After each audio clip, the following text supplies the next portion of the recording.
The first thing Lyris noticed about humans was that they smiled too much. Even during disasters. Even while exhausted. Even when the universe clearly wanted them dead. The transport shuttle shook violently as it entered Earth's atmosphere, alarms flashing red across the cabin walls.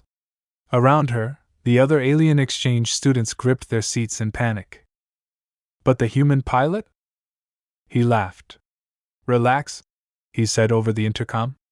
If the ship explodes, at least we won't have to do paperwork tomorrow. Several students looked horrified. Lyris included. She tightened her silver fingers around the armrest, her glowing violet eyes narrowing.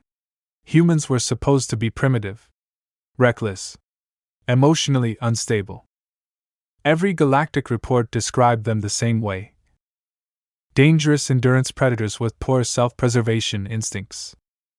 And now she was about to spend 6 months living among them at the Orion Interstellar Academy. Wonderful. The shuttle slammed onto the landing platform with enough force to shake everyone forward. The doors hissed open. Warm air rushed inside. Earth. Lyris stepped out slowly, her long white hair moving gently in the wind. Around her, towering human buildings glowed beneath the evening sky, filled with movement, lights, music, and noise. Too much noise. Humans talked constantly. A tall, blue-skinned student beside her muttered nervously. Why are there so many of them? A human instructor overheard him and grinned.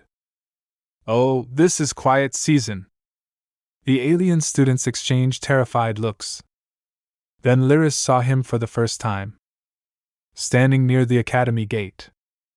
Dark hair. Black jacket. Hands casually inside his pockets.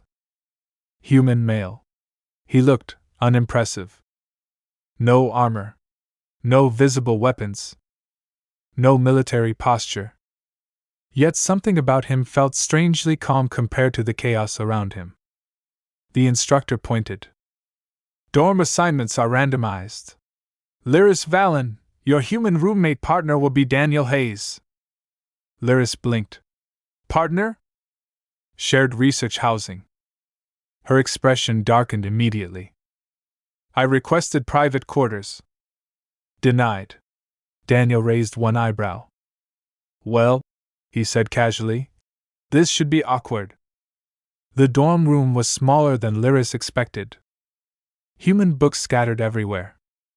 Clothes thrown across a chair. Half-built machines sitting on the desk. And a tiny green plant near the window. Lyris stared at the mess in visible disgust. You live like this? Daniel dropped his bag onto the couch. You should see finals week. She folded her arms.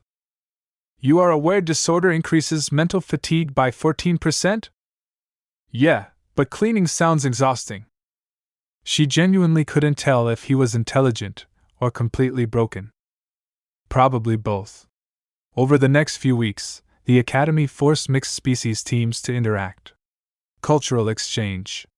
Combat simulations. Survival exercises. Humans dominated nearly all of them. Not because they were strongest. They weren't. Not because they were smartest. Definitely not. Humans won because they refused to stop. Lyris watched Daniel continue fighting during training even after dislocating his shoulder. She watched humans share food with strangers during emergencies. She watched them joke during terrifying situations. The galaxy saw humans as unstable. But slowly, she began noticing something else. They were kind in ways that made no logical sense. One night, she found Daniel sitting alone on the dorm roof, staring up at the stars. The city lights reflected softly across his face. You spend a concerning amount of time up here, she said. He shrugged. Helps me think. Lyris sat beside him reluctantly. For several moments, silence filled the air. Then Daniel spoke quietly. You miss home? The question caught her off guard. Yes. What's it like? She hesitated. No one's ever asked me that before. Daniel looked surprised. That's sad. She looked at him. Why? Because if someone matters to you, you ask where they come from. The words hit harder than she expected. Lyris slowly looked away toward the stars. Our oceans glow at night, she whispered. The entire planet shines blue beneath the moons. Daniel smiled softly. That sounds beautiful. For reasons she didn't understand. Her heartbeat accelerated. Weeks turned into months. Lyris started spending more time with him. Too much time. Movie nights became normal. Late-night conversations became routine. He introduced her to human music. Most of it sounded terrible. Somehow she still kept listening. And Daniel treated her differently than everyone else. Not like a political representative. Not like an alien curiosity. Just Lyris. One rainy evening, the academy lost power during a massive storm. The dorm building went dark. Outside, thunder shook the sky. Lyris froze instantly. Daniel noticed. You okay? She remained silent. Another flash of lightning illuminated the room. Her breathing became uneven. Daniel's expression softened immediately. You're scared of storms? I am not scared. Thunder exploded overhead. Lyris visibly flinched. Daniel tried not to laugh. That's adorable. She glared at him. I could break your spine. Yeah, but you won't. That annoyed her more because he was right.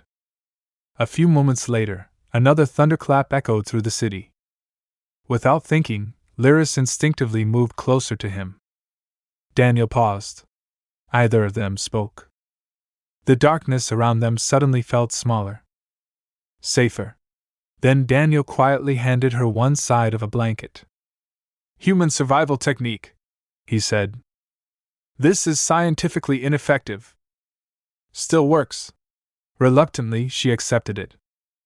Hours passed while rain hammered against the windows. And for the first time since arriving on Earth, Lyris felt peaceful. The attack happened 3 days later. No warning. No diplomacy. Pirate raiders breached the Academy's shield system during the night. Explosions tore through the outer sectors. Students screamed across the corridors. Emergency sirens roared. Lyris woke instantly and grabbed the plasma blade hidden beneath her bed. Daniel was already standing near the door. What are you doing? She demanded. Helping. You are unarmed. I'll improvise. Humans say foolish things before dying. Daniel smirked. Occupational habit. The hallway outside was chaos. Smoke. Fire. Armed raiders. One of them opened fire toward fleeing students. Daniel immediately shoved 2 younger students behind cover without hesitation. A plasma bolt struck the wall inches from his head. Lyris stared in disbelief. You risked yourself for strangers? They're kids. Another raider appeared behind him. Lyris reacted instantly. Her blade flashed through the air with terrifying speed. The attacker collapsed. Daniel looked at her. You just saved my life. You are inefficient alone. Even now, she refused to admit concern. Together they moved through the academy, protecting students and guiding survivors toward evacuation zones. But during the final escape, everything went wrong. A collapsing support beam crashed toward a group of trapped students. Daniel didn't hesitate. He ran toward them. Daniel! He shoved the students clear. And the metal beam slammed directly onto him. The sound echoed through the corridor. Lyris froze. For one horrifying second, she thought he was dead. She rushed toward him desperately, dropping to her knees beside the wreckage. Daniel! Blood ran down the side of his face. His breathing was weak. Yet somehow, he still smiled. Hey, he whispered painfully. Good news. Her hands trembled. What? I think this means I don't have to attend class tomorrow. Lyris stared at him in shock. Then suddenly, against all logic, tears filled her eyes. Alien tears glowed silver as they fell onto his jacket. Daniel looked stunned. You're crying? I do not understand humans, she whispered shakily. He reached up weakly and touched her hand. You don't have to. For the first time in her life. Lyris leaned forward and pressed her forehead gently against his. A traditional gesture from her world. One reserved only for someone deeply trusted. Deeply loved. I thought humans were reckless monsters, she whispered. Daniel smiled faintly. And now? Her glowing eyes met his. Now I think you are the bravest species in the galaxy. Daniel survived. Barely. 3 broken ribs. Collapsed lung. Severe concussion. Yet 3 days later, he was already arguing with doctors about hospital food. Lyris sat beside his bed while he complained dramatically. This soup tastes illegal. You nearly died. Yeah, but now I'm craving pizza. You make no evolutionary sense. Daniel grinned weakly. Still stayed. She looked away slightly. Yes. A small silence followed. Then Daniel spoke more softly. You know, when you first arrived I thought you hated me. I did. Ouch. You were irritating. Past tense? Lyris slowly looked back at him. For once, her expression softened completely. Daniel, on my world there is no word that directly translates to human love. He blinked. What does that mean? It means our language never developed a term for choosing someone despite fear. The room became quiet. Outside the window, Earth's evening lights shimmered across the city. Lyris reached for his hand carefully. But I believe humans invented that feeling long ago. Daniel stared at her for several seconds. Then smiled. That might be the most romantic thing anyone's ever said to me. She tilted her head slightly. Even with your species' extremely low standards?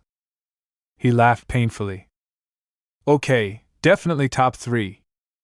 And for the first time since arriving on Earth. Lyris laughed too.